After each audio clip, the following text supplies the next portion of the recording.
Good day, my name is Captain Preston, and I am the British captain of the guard who was in charge of those soldiers last night. Thank you so much for listening to my statement. I just need to get my side of the story across. On Monday night, about 8 o'clock, 2 of my soldiers were attacked and beaten. About 9 o'clock, some of the guard came to me and informed me that the people of the town of Boston were assembling to attack my troops, and that the bells were ringing as the signal to gather the Bostonians together, not to signal a fire, and there was to be a warning sent out to bring in the distant people of the country to attack my soldiers.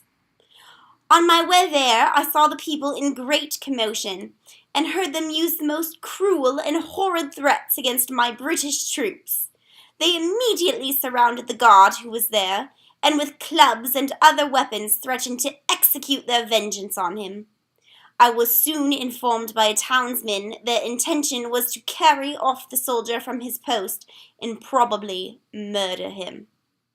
They, my British soldiers, rushed through the people, and by charging their bayonets in half circles kept them at a little distance. But the mob still grew and were more outrageous, striking their clubs against one another's and calling out, "Come on, you rascals, you lobsterbacks, you scoundrels, fire if you dare, fire!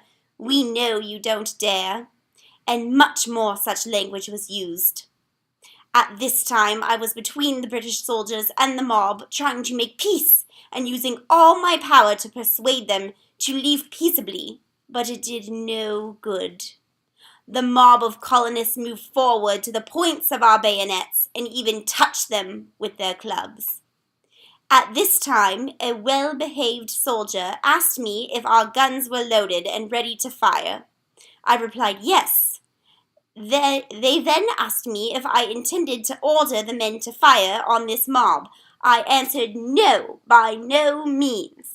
But as I was speaking, one of the soldiers received a whack from one of the clubs.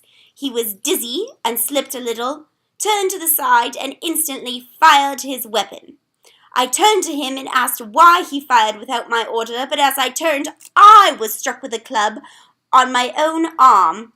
The hit was so hard I was unable to use my arm for a long time.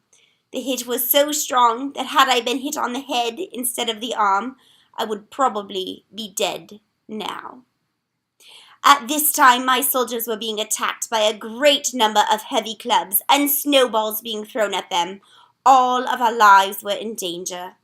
Someone from behind us called out, "You lobsterbacks, why don't you fire?"